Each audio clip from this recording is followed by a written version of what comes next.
gusto nilang malaman, gaano ka-safe itong alisin spray dahil sa bibig mo i-spray ito? Ito ba ay ano talaga pa? Pwede ba ito sa babae, sa bata, sa lalaki, sa matanda? O meron ba itong mga bawal? O ano ba? Meron kang allergy? Pwede rin ba ito, Kamaeng?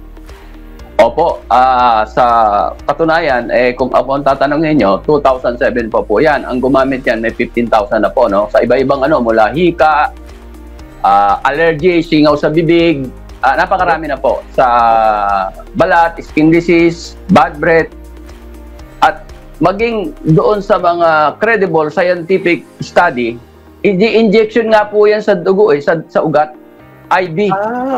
Hanggang H2O2, yun ang pag-uusapan natin, yung H2O2 kasi caustic po yan ini-injection po yan sa ugat, IV and therapy sa mga may cancer, sa mga may edad na.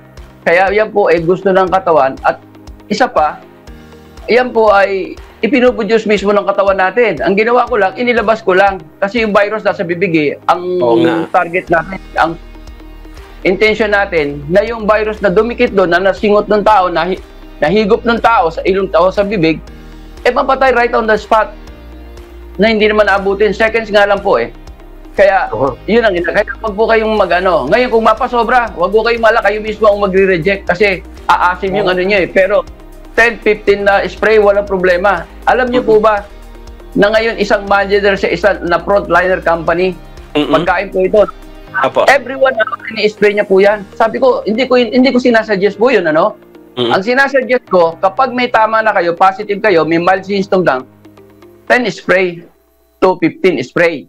Depende doon sa tolerance nyo, no? Pero 6 times, hindi, ginawa niya oras-oras Every hour, 15 hours, 15 times sa isang araw. Ganun po yun, kaya huwag po kayo mag-alala. At proven ito, may mga scientific backing po tayo. Kung may papakita natin dyan, yung file na H2O2, pakikita natin, kasi kinorek na natin, dahil bago tayo nung nakaraan, di natin, baka ngayon masubukan na natin kung may ilalabas natin, yung H2O2 na merong study yung US government na ito nakatulong sa katawan. Kaya yan po yung natin.